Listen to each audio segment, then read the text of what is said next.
சிரிச்சால் நோய் விட்டு போகும்போது நிறைய ஜாப்பாடுலாம் சொல்லியிருப்பாங்க, நீங்களே கேட்டிருப்பீங்க. அதனால ரசிப்பு தன்மையும் கலையில கைப்பற்று தன்மையும் இயற்கை ரசிக்கிறவங்களும் நல்ல சிரிக்கிறவங்களுக்கும் ஆயுசு நீண்டு இருக்கும் அப்படின்னு நிறைய பெரியவங்களும் சொல்லியிருக்காங்க. ஸோ அதனால நீங்க எல்லாரும் நல்ல கை தட்டுவாங்க. முதல்ல கை தட்டி பார்ப்போம். நீங்க கை தட்டினா வெமிக்கிருப்பாங்க. நான் கீழே வந்துடுறேன். நீங்க கை தட்டினா வெமிக்கிருப்பாங்க. ஓகே சார், இப்போ பர்மிஷன் நான் இங்கே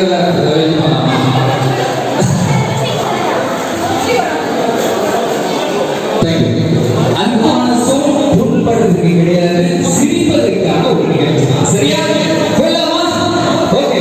ஃபர்ஸ்ட் ஆஃப் ஆல் யார் பார்க்கலாம்? நம்ம சிரிப்பு நடிகர் ஜனகராஜ். ஜனகராஜ் வந்து அந்த வியாபாரத்துக்கு போயிருக்காரு, எப்படி போயிருக்காருன்னு பார்க்கலாம். ஓகே.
சரி, ஓகே.